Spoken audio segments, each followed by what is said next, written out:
유동성이 투자로 이어진다면 자산 가격 상승이 일어날 수 있겠지만 그 자산들이 투자로 이어지지 않고 오히려 자금이 묶여있게 된다면 자산 가격은 상승될 수가 없습니다. 오히려 수요 급감으로 자산 가격이 하락할 수 있는 요인이 발생될 수밖에 없겠죠. 기준금리 인하가 오히려 부동산 시장뿐만 아니라 자산 가격의 공포를 야기시킬 수 있는, 한번 꺾인 심리는 다시 회복되기가 어렵습니다. 시장 장세가 좋진 않을 가능성이 매우 클 거다. 네, 안녕하세요. 반갑습니다. 이경민의 부동산 해킥의 이경민입니다. 자, 오늘은 크리스마스 이브입니다. 모두 다 행복하고 은혜로운 성탄절 되셨으면 좋겠습니다. 자, 오늘 시간은 2014년을 마무리하고 다가오는 2025년을 맞이하면서 앞으로 금리에 따른 부동산 시장이 어떻게 변화하는지에 따른 강의를 해드리고자 합니다. 자, 대부분 뉴스 기사나 전망하는 영상들 또는 댓글 문의들 이런 것들을 조금 참고해 보면 앞으로 대출 금리 인하는 결국 유동성이 다시 증가될 거고, 대출 규제는 완화돼서 대출 금리는 인하되면서 탄핵 정국이 해소되는 시점에 맞물려 자산 가격이 폭등하게 될 거다, 이런 주장들이 계속 나오고 있는 것으로 보여지고 있습니다. 자, 저는 절대 그렇게 해석하지 않는다라고 꾸준히 말씀해드리고 있죠. 자, 금리 인하는 양면성을 띈다라고 제가 꾸준히 강조해드리고 있습니다. 자, 유동성이 다시 증가되는 건 맞지만 그 유동 자산들이 결국 부동산 시장으로 다시 재투입이 돼야만 부동산 가격이 상승되는 겁니다.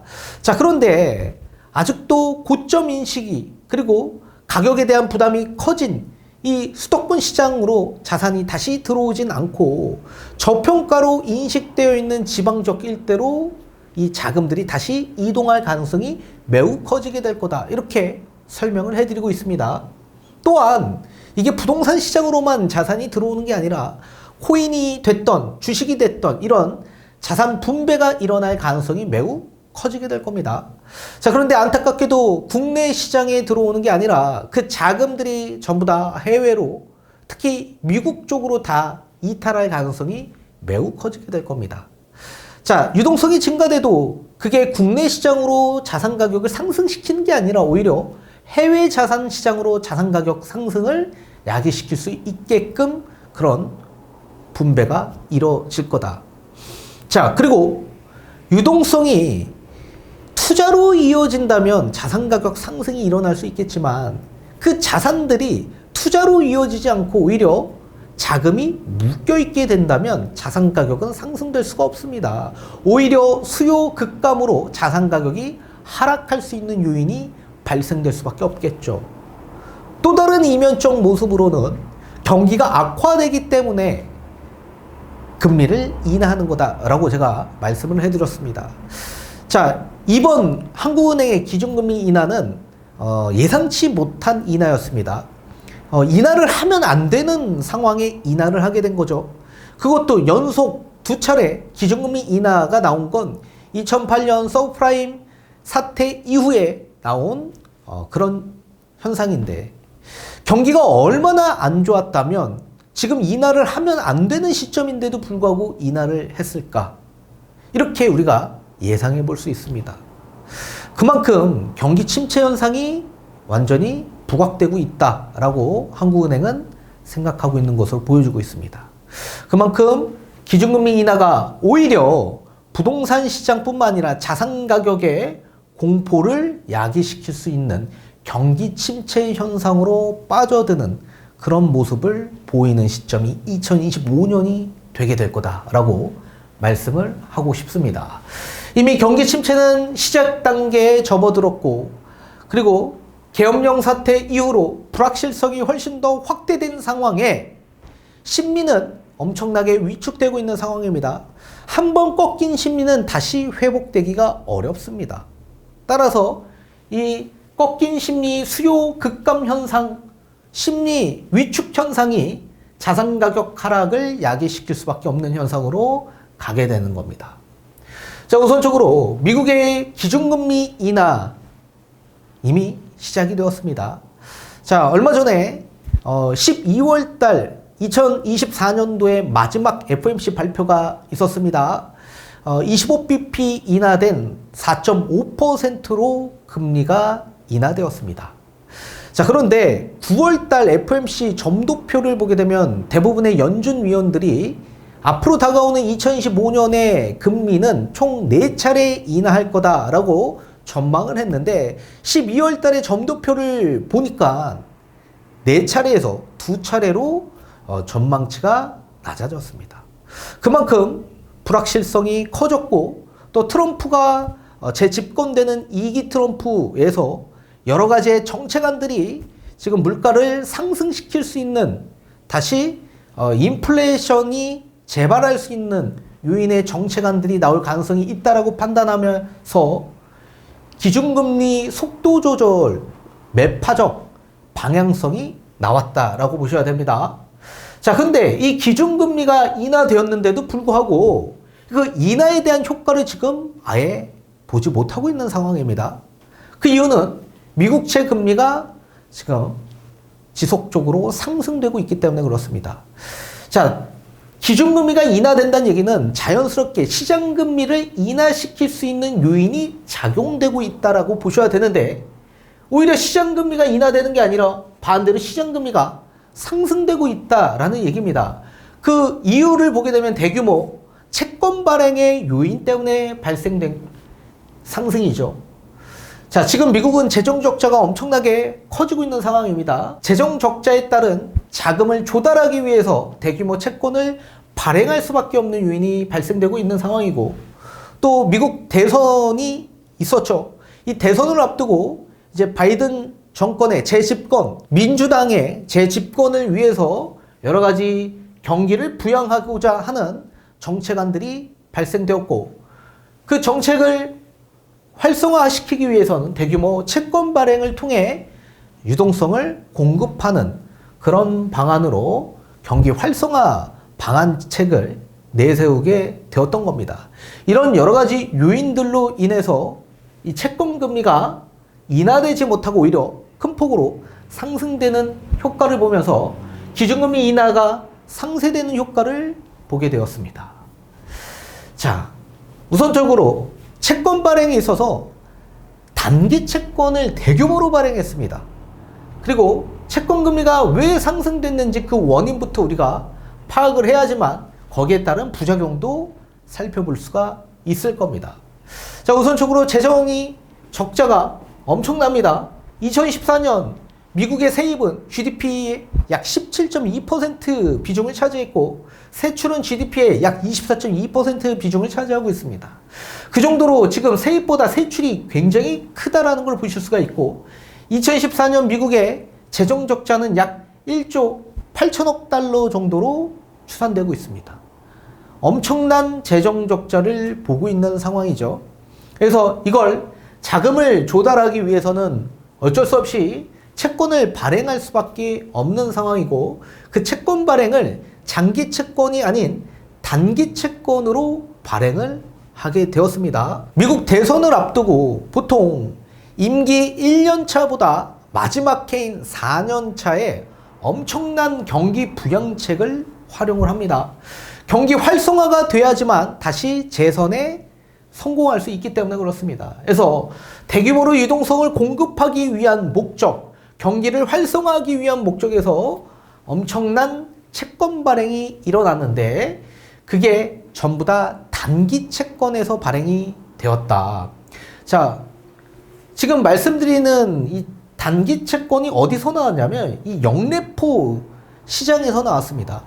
자, 우선 우리가 영래포 시장과 또 레포 시장을 알아야지만 어느 정도 이해가 될 수가 있을 겁니다.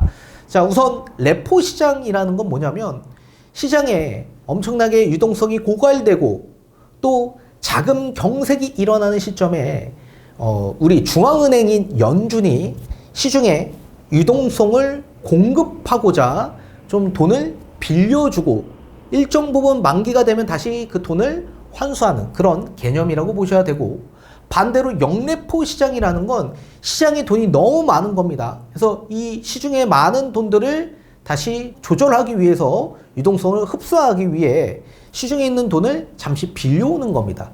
그리고 일정 기간이 되면 다시 그 돈들을 다시 반환하는 그런 조건의 시장이라고 보셔야 됩니다. 자, 우리가 앞에서 제가 설명한 것처럼 유동성이 이제 고갈되고 자금이 경색되고 경기 침체 현상으로 빠져들거나 금융 위기가 발생되는 이런 현상이 나타나는 시기가 이렇게 유동성이 축소되는 현상이 나타나는 시기죠. 그런 시장에 연준은 총 3가지 방안책을 내세울 수가 있습니다. 첫 번째는 기준금리를 인하하는 방안이 될 수가 있겠죠. 그래서 시중의 유동성을 공급하는 방안이 될 수가 있을 겁니다. 그리고 두 번째, 양적 완화 QE가 작동이 될 수 있을 겁니다. 그래서 미국 재무부가 채권을 발행을 하고 또 연준이 그 채권을 대량으로 무제한으로 매입하는 그런 방안이 양적 완화이죠. 그래서 양적 완화를 실행할 수 있고, 마지막 세 번째가 이 레포 시장을 이용할 수가 있는 겁니다. 그 레포 시장에 앞에서 설명한 것처럼 시중에 유동성을 잠시 돈을 빌려주는 형식입니다. 그래서 우리 은행권들, 시중은행들이 국채를 좀 제공하고 담보로 제공하고 이 연준에 자금을 잠시 빌려오고 단기로 빌려오는 겁니다. 보통 1년 이하의 채권 만기로 돈을 빌려오는 겁니다. 그래서 보통 하루짜리도 있고 또 일주일짜리, 한 달짜리, 또 3개월, 6개월, 12개월 이런 형식으로 단기로 빌려오고 또 만기가 됐을 땐 이자와 원금을 다시 상환하는 그런 방식이 레포 시장이라고 보셔야 됩니다. 저 반대로 시장의 유동성이 너무 증가가 된 겁니다. 그래서 이 증가된 유동성으로 물가 상승 압력이 높아져서 인플레이션이 발생이 되면 이걸 억제시키기 위한 방안책을 내세울 수밖에 없겠죠. 그래서 연준은 또 3가지 방안책을 내세울 수밖에 없습니다.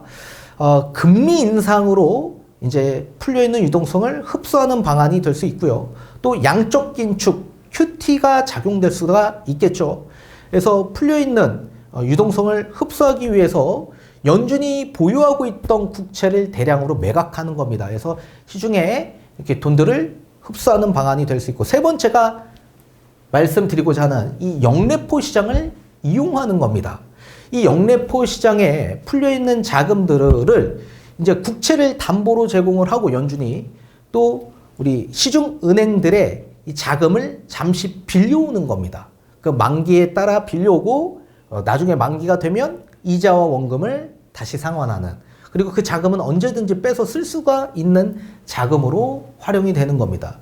그래서 이런 영래포 잔고를 이용을 하는데 이 잔고가 엄청나게 감소되었다라는 얘기입니다.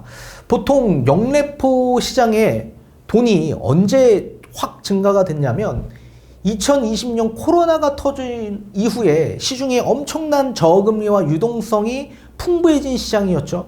그래서 이거를 이 문제 때문에 물가가 엄청나게 높아졌고 인플레이션이 크게 발생이 되어서 이거를 억제시키기 위해 금리 인상도 발생되었고 또 긴축도 들어갔습니다. 양적 긴축 QT도 지금도 진행 중에 있는 상황이죠. 여기에 영래포 시장을 처음으로 이용을 했던 겁니다.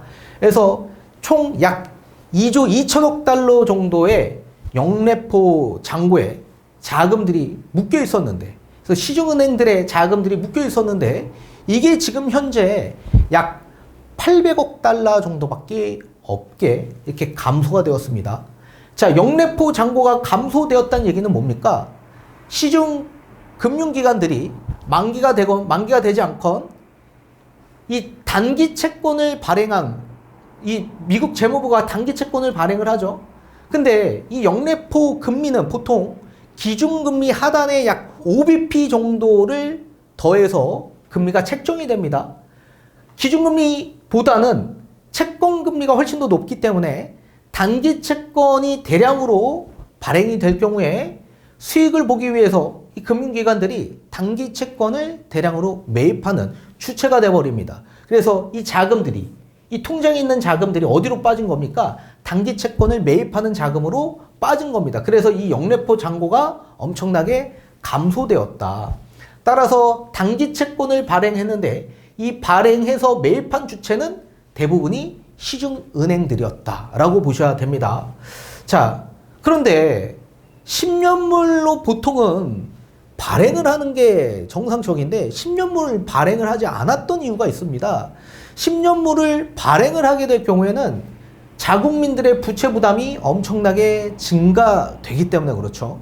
보통 우리가 주택담보대출을 받을 경우에는 이제 모기지, 장기 채권으로 받게 됩니다. 보통 10년, 30년 이렇게 장기채로 받게 되는데 10년물 채권을 발행하게 될 경우에는 자연스럽게 채권금리가 상승될 수밖에 없는 구조가 나오기 때문에 부채 부담이 훨씬 더 커질 수밖에 없습니다. 그러면 대선을 앞두고 있는 상황에서 자국민의 부채 부담이 높아지면 표가 이탈될 가능성이 매우 커지기 때문에 10년물을 사용하지 않고 1년 이하의 단기채를 사용하게 되었던 겁니다. 그죠? 그래서 이런 현상들이 이 단기채를 발행할 수밖에 없게끔 나올 수 있는 요인이 되었던 거고, 그리고 채권금리 상승의 원인이 되었던 겁니다. 근데 이런 것들의 이제 부작용이 앞으로 계속 발생될 수밖에 없겠죠. 자, 미국 채권이 상승되면 경기 침체를 다시 유발시킬 수밖에 없는 요인이 발생되는 거고요. 우리가 경험해보지 않았습니까? 2023년 하반기 급격하게 미국의 10년물 채권금리가 약 5%까지 도달했을 때 경기가 엄청나게 좋지 않고 모든 자산 가격이 하락했던 그 시기를 경험하셨을 겁니다. 그런 시기가 다시 도래될 가능성이 매우 커지게 될 겁니다. 그리고 미국 채권에 투자했던 은행권들의 파산 위기도 또 다시 발생될 가능성이 매우 커지게 될 거죠. 또 여기에 한국은행의 금리 인하도 마찬가지 여기에 맞물려 속도 조절이 일어날 수밖에 없고, 또 마찬가지 미국 채권 금리가 상승이 되면 또다시 시장 금리도 상승이 되면서 대출 금리 상승을 유발시킬 수밖에 없는 부작용이 생길 수밖에 없을 겁니다. 자, 우선적으로 기준금리 인하, 앞에서 설명해 드린 것처럼 기준금리 인하가 되었지만 이 인하된 효과가 거의 지금 작용되지 않고 있다. 2년물 그리고 10년물의 인상폭이 기준금리 인하가 된 이 하락폭보다 훨씬 더 비슷한 수준으로 높아졌기 때문에 상쇄되었다라고 보셔야 됩니다. 자, 미국의 기준금리 인하 스프레드가 1% 정도가 나왔습니다. 원래 5.5에서 지금 현재 4.5%로 약 1%의 스프레드가 발생이 되었는데, 자, 이게 언제부터 기준금리가 인하가 되었냐면 2024년 9월부터 본격적으로 기준금리가 인하되기 시작했습니다. 그죠? 자, 미국의 연준의 점도표를 보게 되면 2024년도에서 2025년도 몇 차례죠?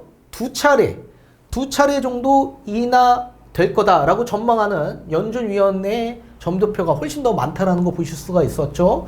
자, 원래는 9월 달만 해도 4차례였습니다. 4차례. 그런데 지금 현재 2차례 정도 인하할 거라고 전망하는 위원들이 훨씬 더 많아졌다라는 얘기입니다. 그 정도로 지금 트럼프 2기에 따른 이제 채권금리 상승이 야기될 수밖에 없고, 또 여기에 따른 인플레이션이 다시 재유발될 가능성이 있는 정책안들이 많기 때문에 급격하게 인하되기는 어렵다라고 판단하는 위원들이 많은 것으로 보여지고 있습니다. 자, 앞에서 보신 것과 같이 기준금리는 단기 시장금리와 연동이 되어 있습니다. 그래서 3개월 채권 수익률을 보게 되면 24년 9월달 이때부터 기준금리가 본격적으로 인하되기 시작했죠. 똑같이 스프레드가 어떻게 됐습니까? 약 마이너스 0.39%로 낮아졌습니다. 이거 죄송합니다. 잘못된 겁니다. 그죠? 그리고 6개월물도 봤을 때도 약 마이너스 0.19%로 좀 낮아졌죠. 자, 그런데 1년물로 접어들면서 오히려 스프레드가 0.33%로 높아지기 시작합니다. 기준금리가 인하되는 거는 시장금리 또한 마찬가지 인하 효과를 보기 위해서 인하를 하는 건데, 지금 오히려 인하되지 않고 인상되기 시작했죠. 2년물은 스프레드가 0.75%로 엄청나게 급격하게 올라간 걸 보실 수가 있습니다.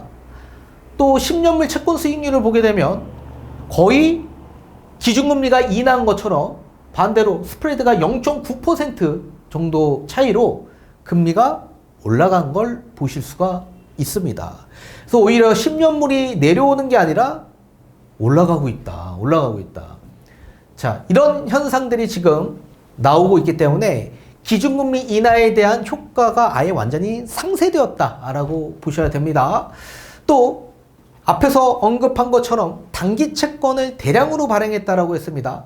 자, 단기 채권이 대량으로 발행되면 단기 금리가 급격하게 상승될 수밖에 없는 요인이 발생됩니다. 자, 당연히 단기 금리보다 장기 금리가 높아야 정상적인데 채권을 단기로 많이 발행하다 보니까 단기 금리가 장기 금리보다 높아지는 이런 역전 현상이 발생이 되었던 겁니다. 근데 이 역전 현상이 발생이 되고 그게 해소되는 시점, 그 이후부터 경기 침체가 도래되는 시점이 찾아온다. 이건 역사상 유례 없이 이렇게 되어 왔다. 제가 예전에 강의를 해드린 바 있었습니다. 자, 수익률 곡선이 역전이 되었다는 얘기입니다. 근데 장단기 역전 현상의 이 기간과 단기 채권을 대량으로 발행했던 기간이 거의 일치합니다. 22년 7월부터 24년 9월 달까지 이 장단기 역전 현상이 계속적으로 발생이 되었는데 이 발생된 원인이 뭡니까? 단기 채권을 대량으로 발행했기 때문에 이렇게 단기 금리가 급격하게 장기 금리보다 높아져서 역전 현상이 발생이 되었죠. 이 기간이 거의 동일하게 일치한다. 자, 미국 채권의 발행량을 한번 보도록 하겠습니다. 이 검정색 지표가 단기 채권을 지칭을 합니다. 1년 이하. 그리고 요 파란색 지표가 중기 채권 2년물에서 10년물을 지칭을 하고요. 요 노란색이 장기 채권 약 20년, 30년물의 채권을 나타내는데 지금 이렇게 빨간색으로 제가 표시한 게 23년도입니다. 근데 언제부터 꺾였죠? 23년 이전이죠. 약 22년 하반기부터 급격하게 이제 높아지기 시작하는데 자, 10년물은 내려오는데 그죠? 노란색 장기 채권도 내려오죠. 근데 반대로 1년 이하의 단기 채권은 어떻게 됐습니까? 엄청나게 증가되는 걸 보실 수가 있습니다. 그래서 채권이 1년물에서 엄청나게 발행되는 모습을 보실 수가 있다. 그래서 3개월, 6개월, 12개월 이런 형식의 채권, 단기 채권이 엄청나게 발행되었는데 이게 2020년부터 본격적으로 단기가 엄청나게 발행된 모습을 보실 수가 있습니다. 그래서 단기 채권 발행량이 굉장히 많았다. 이걸 확인할 수가 있고요. 또 앞에서 제가 언급했던 연준의 영래포 잔고액을 보게 되면 자, 그동안 거의 잔고액이 거의 없었죠. 근데 이번에 2020년 코로나가 터진 이후에 본격적으로 인플레이션이 급격하게 생겨나면서 양적 긴축도 활용을 했고 기준금리 인상도 활용을 했지만 그 수준으로 물가가 잡히지 않다 보니 영래포를 이용하는 방안을 생각을 한 겁니다. 자, 그러다 보니까 2021년 하반기부터 본격적으로 어떻게 됩니까? 시장에 있는 유동성을 흡수하기 시작했죠. 그래서 시중은행들의 자금들을 전부 다 빌려왔다 라고 보셔야 됩니다. 시중은행들도 마찬가지 급격하게 금리가 막 인상이 되니 대출도 잘 이루어지지 않고 또 기업들의 연체율도 계속 높아지다 보니 위험성이 존재하죠. 따라서 대출을 해주는 것보다 훨씬 더 안정적인 연준의 자금으로 돈을 묶어놓은 겁니다. 그리고 이제 금리가 막 올라가니까 5% 이상의 영래포 금리를 받을 수 있는 시점이었기 때문에 이런 시점에 그냥 안전한 영래포 잔고에 돈을 묶어놓는 경우가 많았었다. 그러다가 22년 7월부터 시작해서 23년 7월까지 쭉 얼마이죠? 약 2조 2천억 달러 정도 2조 2천억 달러 정도를 묶어놨다가 어떻게 됐습니까? 23년 7월부터 쭉 감소되는 모습을 보이고 있습니다. 자, 23년 7월은 뭐였냐면 지금 미 대선을 앞두고 이때부터 미국 재무부가 엄청나게 단기 채권을 발행했던 시기였었습니다. 따라서 이때부터 단기 채권의 금리가 영래포 금리보다 훨씬 더 높았기 때문에 수익성을 보고 묶여져 있던 시중은행들의 자금들이 어디로 갔습니까? 단기 채권을 매입하는 자금으로 활용이 되었던 거다. 그러면서 이 잔고가 감소되는 현상이 나타나면서 얼마입니까? 980억 달러 정도로 엄청나게 감소된 걸 보실 수가 있습니다. 그래서 약 2조 2천억 달러에서 980억 달러 정도로 엄청나게 감소되었다. 자, 미국의 장단기 스프레드도 한번 보도록 하겠습니다. 앞에서 언급한 것처럼 22년 7월부터 시작해서 24년 7월 달까지 단기 채권을 엄청나게 발행했죠.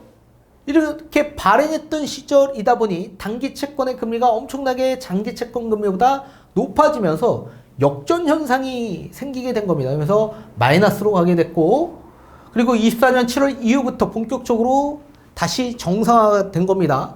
앞에서 보신 것처럼 지금 남아있는 영래포 잔고가 거의 없죠. 단기 채권을 발행해도 사줄 주체가 거의 없는 실정입니다.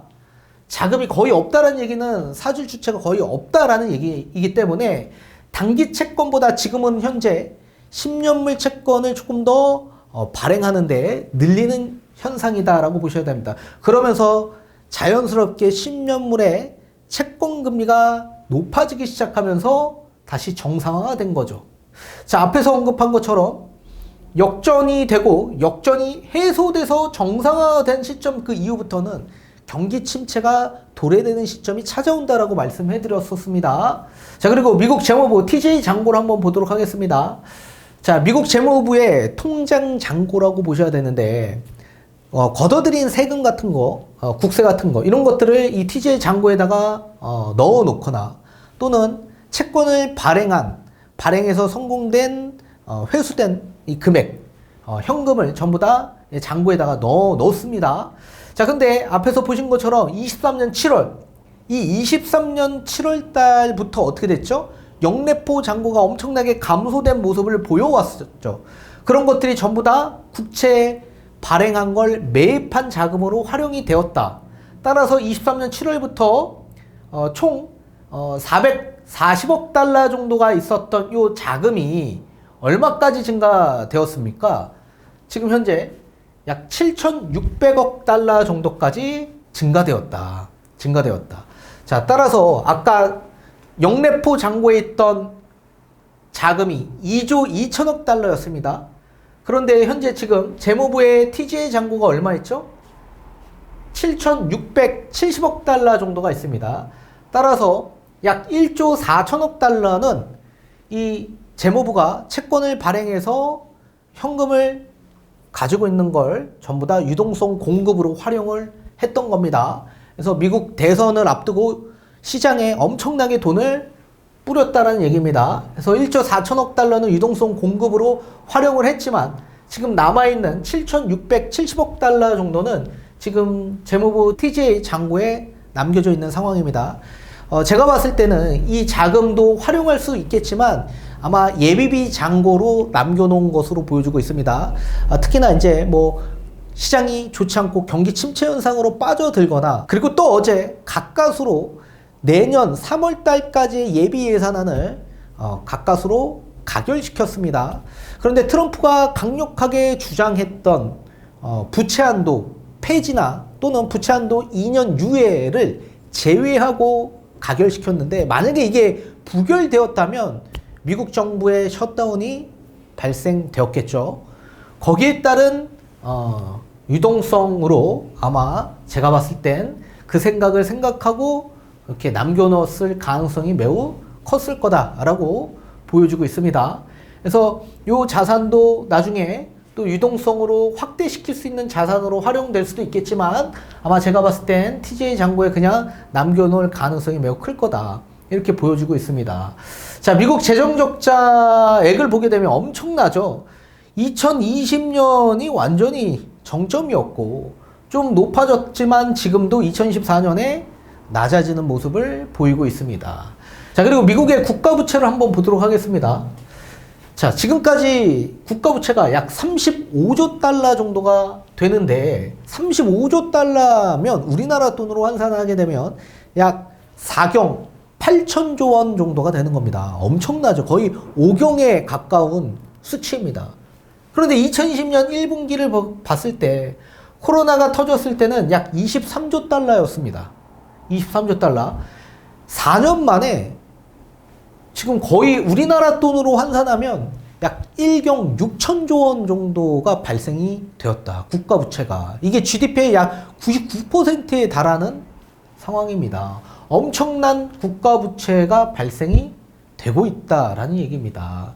따라서 미국 기준금리 인하, 이거는 지금 대규모 채권을 발행했는데 재정 적자에 따른 자금을 조달하기 위한 목적, 그리고 미 대선에 재집권을 위해 경기를 부양하는 목적에서 채권을 대규모로 발행해서 미국채가 오히려 급격하게 금리 상승으로 이어지면서 미국 기준금리 인하에 대한 효과가 완전히 상쇄되었다.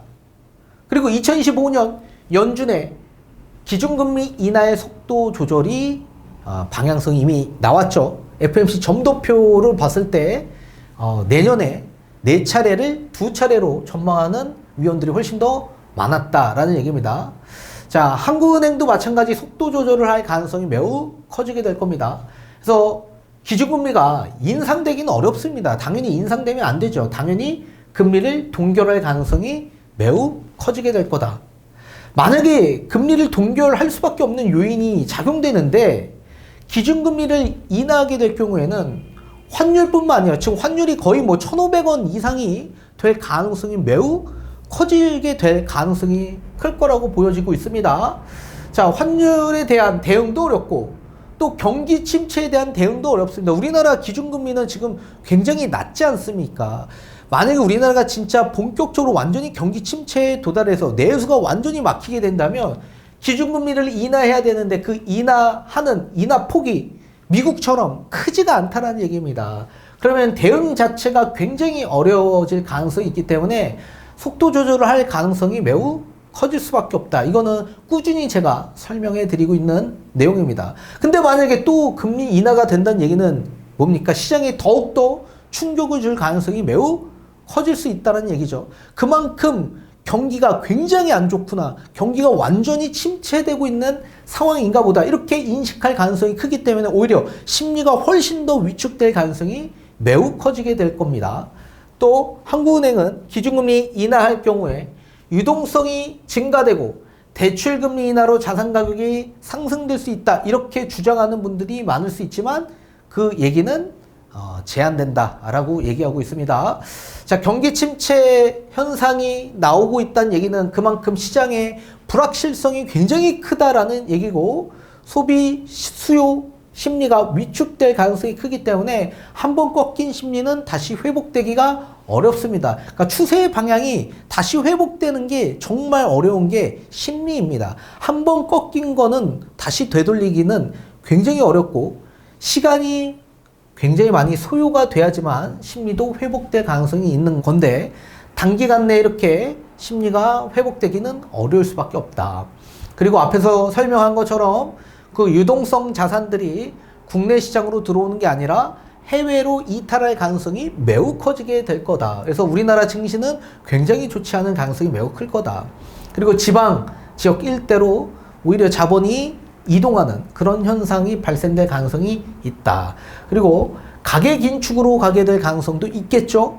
경기가 안 좋으면 돈을 쓸 생각이 없어지죠. 그래서 디플레 심리가 생기면서 오히려 투자로 이어지는 게 아니라 오히려 돈을 아예 묶어놓는 그런 긴축으로 가게 될 가능성이 클 거다. 그러면 이런 것들이 전부 다 상쇄되는 거죠.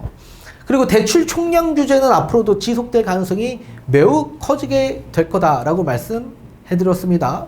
자, 대출 총량은 뭐라 그랬죠? 우리나라도 가계대출이 엄청나게 급격하게 증가되는 나라 중 하나이기 때문에 이 총량 규제가 들어갈 수밖에 없습니다. 근데 이게 GDP의 성장률만큼 관리되고 있다라고 말씀해드렸죠. 그래서 연초에 금융위에서 정해줍니다.